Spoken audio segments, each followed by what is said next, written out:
very first episode of In Focus, and today we are joined by Captain Nathan Kirk.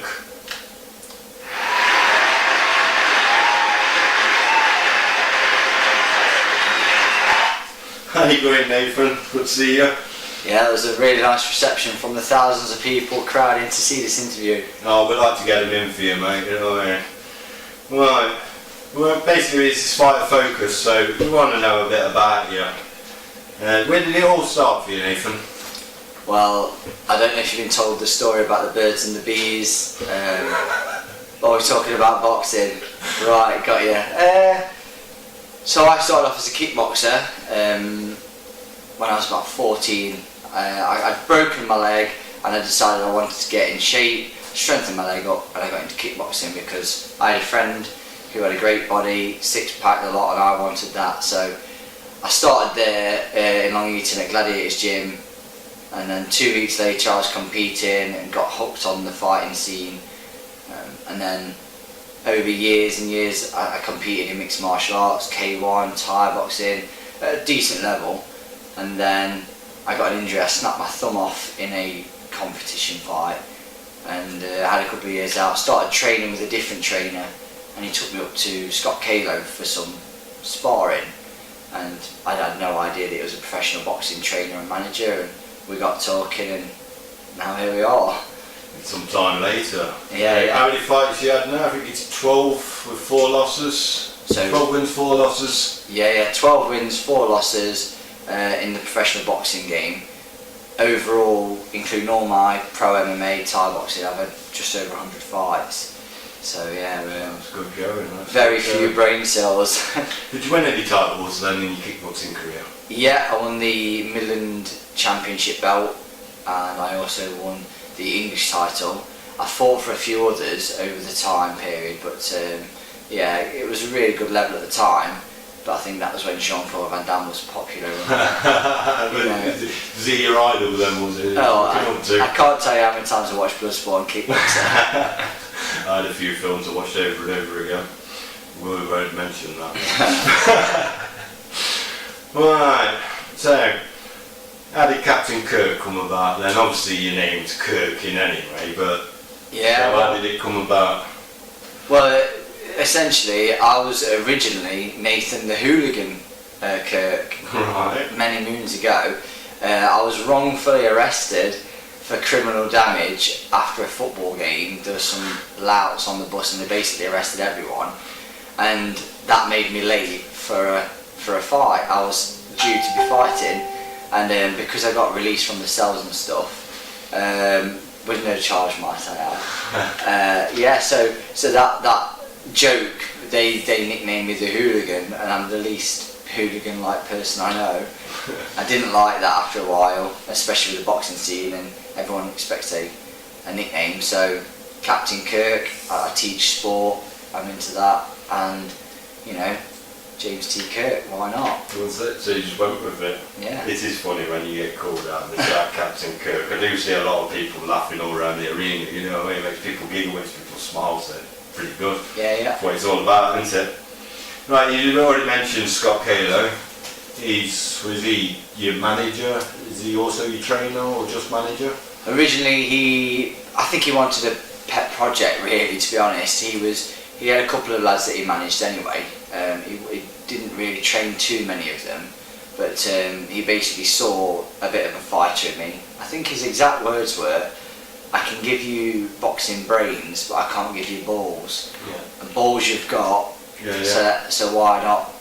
Let's see where we can go with this. Yeah. And let me teach you the brains, basically. Yeah, exactly, that's it. I couldn't throw a jab. I think the first time I went on the pads with him, genuinely, I missed the pad. Honestly, I was just head down, swinging kind of guy, so I was his pet project. Yeah, well, to be honest, you've come a long way, haven't you, really? The amount of fights you've had, and like I say, you've only had like the 4 losses and all that, and that's what I want to get on to next. Last weekend you had a fight with Dean Evans where you got your revenge, which you're really happy about. Yeah. But I know, you lost to him, was it twice? Once. I've lost to another Dean I Right. don't know if Dean's the bogey name. If there's any Deans out there, stay well away. So tell us why you lost, because I know there's a reason. It wasn't as clear cut as you got outboxed. You had a reason. Tell us about that reason. The reason why you needed to fight for the revenge. Yeah, well, I won't make any excuses. A loss is a loss, and I think Prince Nazim said it back in the day. There's no excuse for a loss, but there's facts behind a loss. Yeah. I was suffering with tonsillitis about 4 or 5 days before I was due to fight. I'd sold a lot of tickets, and anybody that watches boxing or anybody who knows the game knows tickets are a big thing. I'd sold all these tickets, I had sponsors to please, and I'd put loads of money into the camp, and so I was banking on getting my money back. And also, I underestimated him. I just thought, you know what, he's got a losing record. Yeah. I know he's had a win recently, but I'll get through this. Yeah. I had a cracking first 2 rounds. I knocked 7 bells out of him, to be honest. The trouble is, it didn't seem to faze him, and he clipped me with a body shot, and because of the illness, I just never really recovered. But he stopped me, and it's my manager's biggest regret to this day, letting me fight that day. Yeah, should have pulled you out, but you don't want to disappoint all the fans that have travelled and. Yeah, and we were actually due to fight again about, I don't know, a year or so ago. And guess what? I got tonsillitis, and I had to pull out of the fight. Yeah. So when I did fight in this time, I have nothing against this man. I just wanted to correct my record. Yeah. But I had a blinking chest infection 3 weeks ago. So when I saw him after the weigh-in, I said to him, "Wait, you can get that voodoo doll. What have you been doing with it? And put it away." And he must have listened because we got the win. Yeah. Well, it was a good win. It was a hard-fought battle. Talking about hard-fought battles, what I'm talking to you about is when you won the International Challenge belt. Yeah. Because that was a battle, without a doubt. That is the biggest battle I've ever seen you win. And to be honest, the first couple of rounds I was actually worried about you because you took so many shots that your opponent couldn't believe that he hadn't got you down, and you broke his arm and come back. What was it like in that fight? So when I started out boxing, again, it wasn't my choice really. Scott sort of planted the seed of an idea that we could do this. My idea was just to have a couple just to say that I'd done it. I lost my first fight against Alex Phillips. He'd had a few amateurs. He'd had 2 professional fights, 1 win, 1 loss. And I was strong, and I just thought, I'll knock him out. 6 2-minute rounds. I got in there, tried to knock him out the first round, nothing. Tried to knock him out the second round, nothing. So I've been on the receiving end of knocking lumps out of someone and seeing them not go anywhere.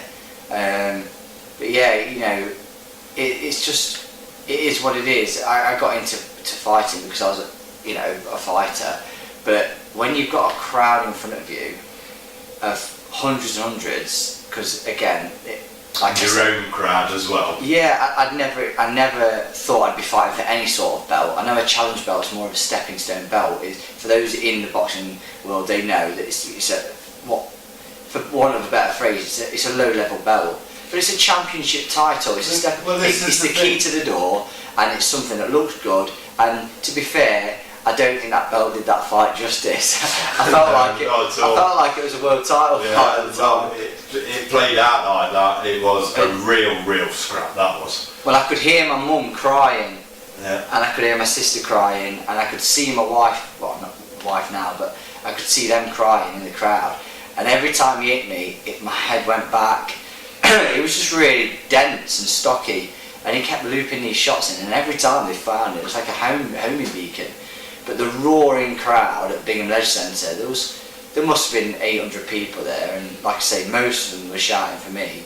And that's what got me through it. That support, knowing the people that were behind me through thick and thin. They've seen me lose, they've seen me win, and from somewhere in the 4th round, I just G'd up, landed some really crucial shots that helped me stop him later on. Do you know what? When I was watching that fight, I actually seen that man's heart break. I seen the emotion on his face where he went, "No, I don't think I'm going to get him out." That was a try, and then you just come back so strong. I think I was actually caked in blood after the very first round. So your only missus has just had a baby. Was it 3 months ago? Little baby Oscar. Is that right? Yeah, well done. How are you finding it then with the training, with a new baby in the house? It must be difficult to do. Yeah, a lot of people ask this, you know, and I always feel a bit more for my wife than myself. She's got to put up with me and the baby and things like that. But the second he was born, my entire world was completely changed. Everyone's selfish to a degree, and your world and life changes. You hear it all the time, and you never really truly appreciate it until it happens to you. So, you know, I was very much the case of, look, I'll still be able to train, I'll still be able to fight, it won't be any different, you know, he won't be walking around and talking, it's fine. But your life completely changes. I want to spend more time with him. I'd much rather be with him and my wife walking in the park than going to work and getting punched in the face, you know, like, you know, there's other things that we could do. But, you know, I love him with all my heart, and it does crush me that I can't spend more time with him. But boxing's a temporary, short-lived life, and if I don't do it now, I don't want to sit down one day and regret not doing things, and then, even worse, blame the child, because it's not his fault. So, you know, my wife, bless her, she's taken everything on her shoulders, and she's had a really hard time. She lost her father we found out the same day that we went to be induced that her father had really unexpectedly passed away, and it was absolutely heartbreaking for her. To then support me in fight camp on top of that, and have the baby. Oscar's amazing, he's lovely, and you know, without him we'd be in a really sticky situation because he's the only saving grace in all of this, you know, sad story. But my wife, she puts up with me dieting, me training, when she's tired because the baby's been upset and she's had a whole day. Having someone depend on you, it must be really draining. I say it must be because I don't know yet, you know. Yeah. But, you know, he's amazing, she's amazing, and fortunately, because she's so amazing to me, it still allows me to train and work. And, you know, if it wasn't for her, I'd be at home gaining weight and feeling sorry for myself, you know. So, yeah, so thank you, Beth. Sounds like an amazing lady. Yeah, I did marry her. There was a reason behind that. Yeah. So, when you finish your fight career, is that it? You're done with boxing, or do you see yourself going into maybe a managing role, trainer role? Well, it's funny. It's funny you should ask this because my trainer asked me. Well, my manager asked me this the other day. Actually, well, he didn't ask me. He told me. I love the boxing game. I love the fighting game in general. You know, like everyone knows everyone. There's a lot of mutual respect. There's a bit of competition and things like that, and a lot of sort of like red tape around certain things. But there is a buzz around boxing, and especially in Nottingham, you had Carl Froch. You know, you had Jamie Williams, the Midlands champion a couple of years ago. You got Lee Wood at the minute, making waves on Sky Sports with the Commonwealth. You've got lots of big names coming through. I think we've got Chad from Newark fighting for the Midlands area title against Seb, who I train with. Yeah. You've got Del Boy fighting for the, he won the Ultimate Boxer the other week. Yeah. It's just like so, and to be a part of that, to whether I'm fighting or not, to be a part of that is really quite amazing. Yeah. And so stepping away from that, I think would basically break me. I think that you'd certainly miss it. I think boxing is very much like a drug. So I'd definitely like to be into some form of training. I think I'll get into training. I'll go under another trainer just to make sure that I'm doing everything I should be, and then I might go into potentially later on years and years down the line, working with a promoter, managing. There's a lot of things to be done with that, and you know, Scott's doing a great job managing a lot of local boxers, so you know, I will leave him to that. I'd like to work with him in a professional capacity in promoting, I think. So. Well, I'm sure that'll be open to you. And anyway, the way yours and Scott's relationship is, it's a very strong relationship, isn't it? He can do the thinking, I'll do the talking. Right, Nathan Kirk, thank you very much for joining us at Squared Boxing. We wish you all the best with your career in the future, and we will be watching and supporting. Thank you. Thank you very much. Cheers, mate.